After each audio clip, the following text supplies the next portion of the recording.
Another large school district sticks with its mask mandate after local politicians vote to opt out. A lesson learned from another district that flip-flopped on masks early in the school year. We learned the cost of a county clerk's flirtation with far-right conspiracy theorists as her county signs a deal for new voting systems. A mother reflects 2 years after her son's death and how it became national news. I talk to Elijah almost every day. You know, I honor his life. I remember his death, you know, every day. And bringing a special and especially expensive ritual of young adulthood to more Coloradans. That's next. Mask mandates in some of Colorado's largest school districts are a confusing mess for families because Tri-County Health Department is allowing politicians to weigh in on public health orders. Republicans in Douglas County opted out of the school mask mandate, yet Dougco Schools is keeping the mask mandate. Today, Democrats in Adams County opted out of that same school mask mandate. They seem to be upset that an opt-out was offered to counties in the face of political pressure. And yet again, the school district, Adams 12, is holding firm on requiring masks. Parents and students are caught in the middle trying to keep up. Here's Steve Stager. If we could go ahead and stand for the Pledge of Allegiance. Adams County Commissioners didn't even plan to talk about a mask mandate today. I want to go ahead and have a motion to approve agenda with a couple exceptions. Then the crowd came. I have a feeling some of you are here for that conversation. Yeah. The public health order passed by Tri-County Health last week requiring kids 2 to 11 to wear masks. It came with a provision. Counties can opt out. A provision aimed to please the Republican county commissioners in Douglas County who threatened to leave Tri-County Health if they weren't given more say in restrictions. They opted out of this order almost immediately, saying masks weren't necessary in their school. I'm not an anti-masker.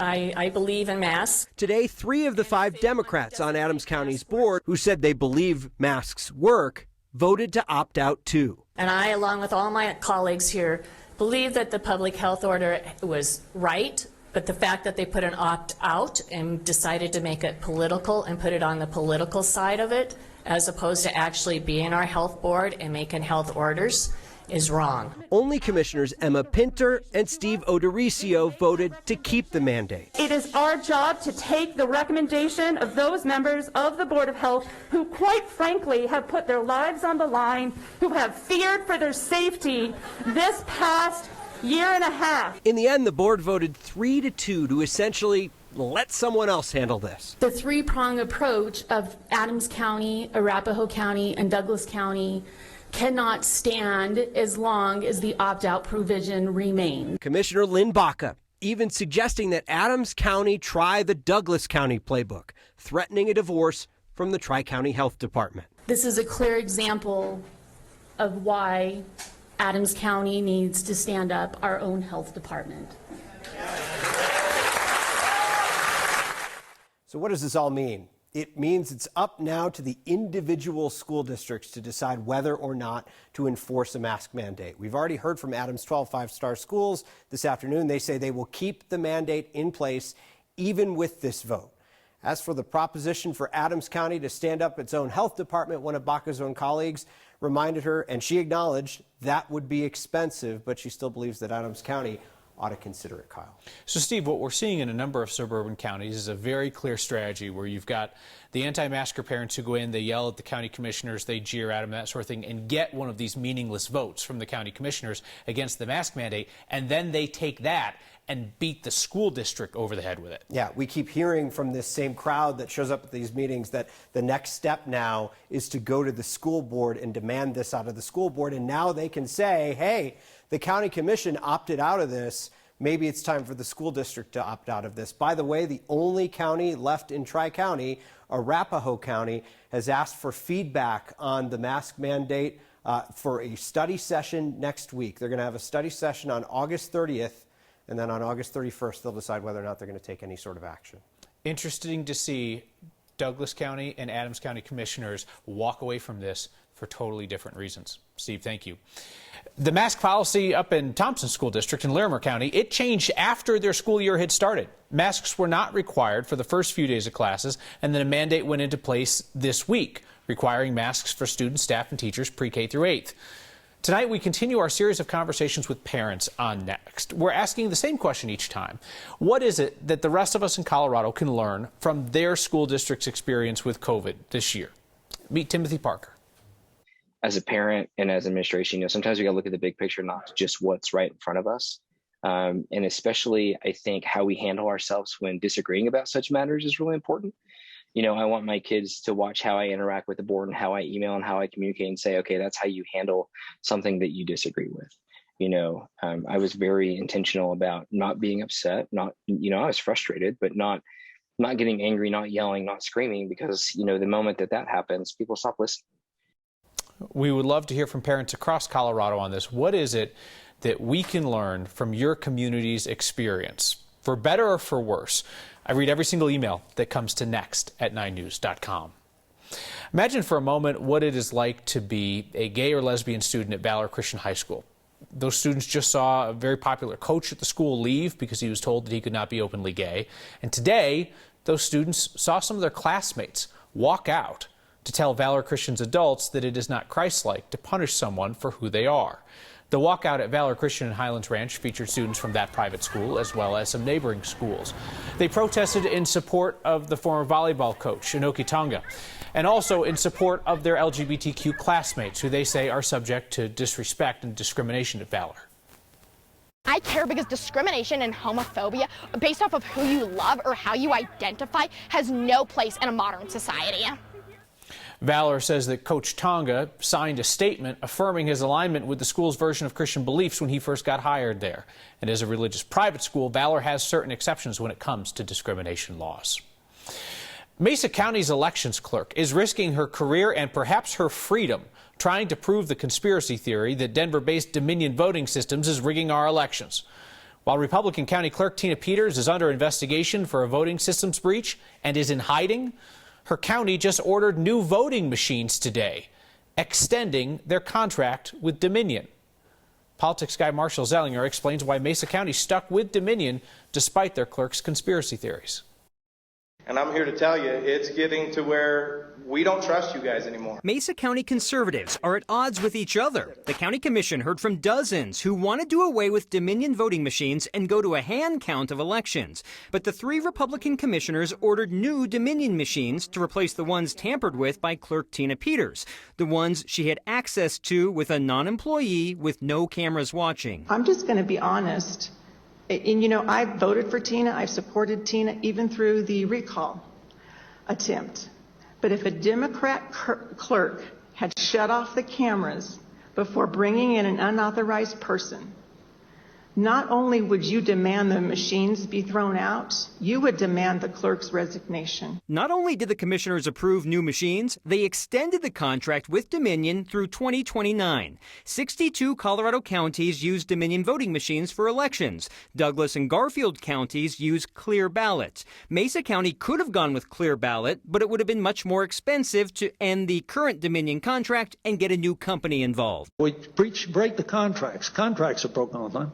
That's not my moral fiber. As part of the new contract with Dominion, Mesa County will also pay for this service that Pueblo and El Paso counties tested out last year. Ballot Audit and Review makes it so that every ballot will be scanned and available to be seen online. You all can see every ballot cast and count them yourselves. There are 89,000 ballots from Pueblo's 2020 election that you can go see for yourself and compare the ballot image to which candidate or issue got credit for the vote. Remember, ballots do not have your name. The envelope does, and that is not uploaded.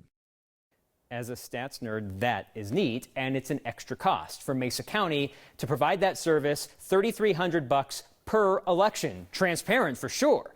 But Colorado's clerks in the Secretary of State's office do their own risk-limiting audits, and Dominion's machines pass those tests every single time. So Clerk Peters is in an interesting situation. So she's been stripped of her role running the elections, but she's still getting paid to be the clerk, despite the fact that she is being hidden somewhere in America by the pillow guy, Mike Lindell, who supports her conspiracy theories. And Commissioner Scott McGinnis said he's concerned about morale for the rest of her office, for like license plates and other duties from the clerk and recorder's office. He heard from her third hand, he said, and he thinks the people in the crowd have direct contact with her, and he told them to tell her to come home, and Mesa County can provide security if she needs it from threats that may be happening. I would just say, Marshall, like if our boss fled town and was being hidden away by the My Pillow guy, we would have concerns. Just you and me. We would. Yes. Okay. All right. Thank you, Marshall.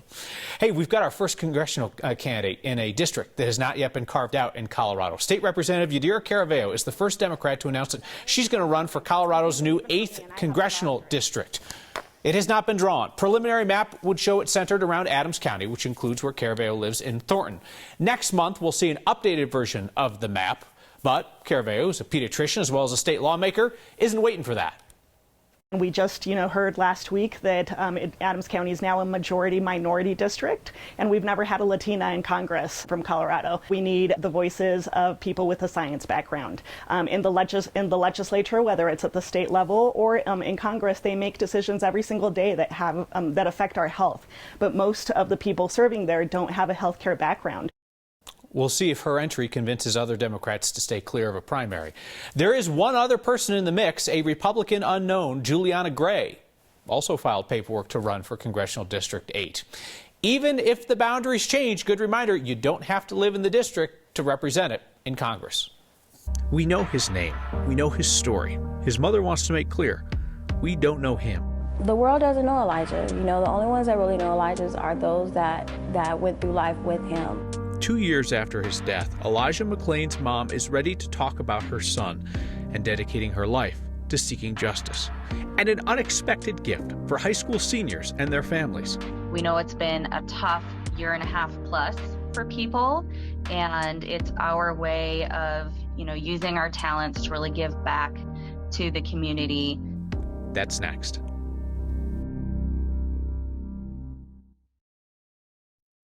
August 24th is the day Shanine's McClain's son was stopped while walking home. He had done nothing wrong, but he's quickly wrestled down by Aurora police, put in a carotid hold, and injected with ketamine. Elijah McClain died a few days later. His mother is now speaking out about how her son's death was largely ignored and then became national news. We now know him as the quiet, kind young man who died a violent death seen on body camera video. To hear his words, he spoke with kindness. He didn't cuss at him. He said he was sorry. He basically was telling him, I'm sorry, basically for being who I am. What do I need to do so that you stop handling me this way? And they just didn't care. He was pleading for his life in so many different ways. He was trying to get some type of human reaction out of them, and it just didn't work. So it was heart-wrenching. It was, it's tragic. No charges have been filed against the officers involved in Elijah McClain's death. A civil lawsuit against the city of Aurora is close to a resolution. You'll hear much more from the conversation that our Alexander Lewis had with Shani McClain tonight on 9 News at 9 and 10.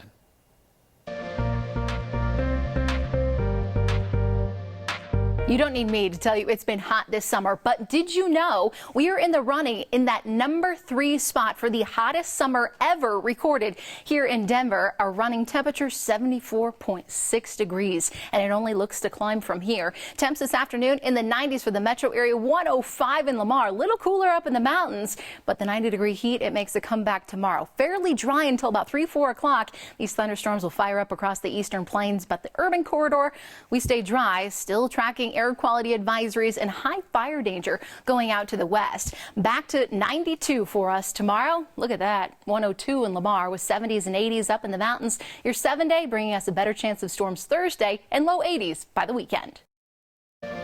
It's a sign that seasons change. The signs don't always. Our viewer Ron stumbled upon this, Peak 7 in Breckenridge, a sign by a nicely groomed trail that says, "No walking on trail." Well, then why is it there?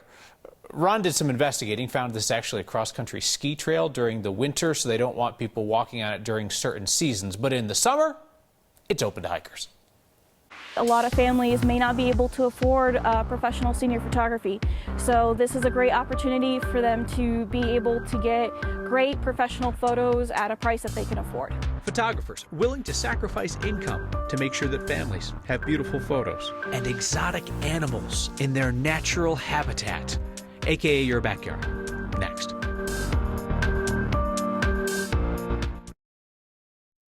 We've seen the pay what you can model in restaurants across Colorado. Getting professional senior photos taken is a whole lot more expensive than a meal, up to thousands of dollars for a session. Unless students and their families work with a group of photographers offering to preserve those memories by allowing families to pay what they can. Our Byron Reed has the story. At the Golden Ponds Nature Reserve in Longmont. And this is one of my favorite places to do sessions. There's more than meets the eye for photographer Linnell Keeling. It does take a creative eye sometimes to be able to find the right spot and also to know when the right time of day is. This is one of the locations Keeling has been donating her time to a group called Class of 22 Senior Photos, Pay What You Can, a group of 6 professional photographers who are taking affordable high school portraits for seniors and their families during the pandemic. A lot of families may not be able to afford professional senior photography, so this is a great opportunity for them to be able to get great professional photos at a price that they can afford. She says each photographer sets their own photo event on the group's Facebook page, and then families who need senior photos can select a photographer and a location around the metro area. Because I really love the idea of giving back to my community. You know, I've had people pay me $40 or $50, and I've had people pay me, $300. It's really whatever is in their budget at the time. Christy Harvey is one of the photographers and the group's organizer. She says they started the group over the summer after she heard parents were asking around about affordable sessions. We know it's been a tough year and a half plus for people, and it's our way of, using our talents to really give back to the community and ease up the financial burden. Both Keeling and Harvey agree they want the attention to be focused on the seniors as they continue to use their eyes to lend a helping hand. Being able to show their accomplishments and everything that they've done over the last 18 years. For Next, I want to be able to show that for them. I'm Byron Reed. What a kind idea. Harvey says their photographers are adding more sessions to their Facebook page. They're hoping to sign up some more seniors as the new school year begins. So I take my kids to the park. The Bobcats take their cubs to a next viewer's house. Everybody needs a place to play. Plus your feedback on masks next. The most Colorado thing we saw today is a play date best viewed from a distance. Viewer Heather saw 5 bobcat kittens playing in her yard in Centennial. She says they're regulars around there. They run around, they jump on her deck and play. Usually mom is with them. Didn't see mom this time around. Probably good to give them space either way. Email the most Colorado things you see to next@9news.com. Feedback tonight from Kim Westrick on Twitter, who says, curious if you are requiring your child to wear a mask and breathe in their own germs. Like the germs that were inside them, like breathe. Yes, my 3-year-old does wear a mask. She's never really had an issue with it. I get that some kids probably do. My kid doesn't. She's pretty conscientious about it. She seems to have a better grasp on it than some adults. If you want some stories about my 3-year-old and germs, I've got some food being consumed off of shoes. It's pretty interesting. Gary says, can't tell if you're a liberal or a conservative, and that's refreshing for me watching the show. Gary, I'm unaffiliated. Neither party would want to have me, and I don't know why we all have to be on a team. It seems like that just promotes unhealthy conformity. We'll see you next time.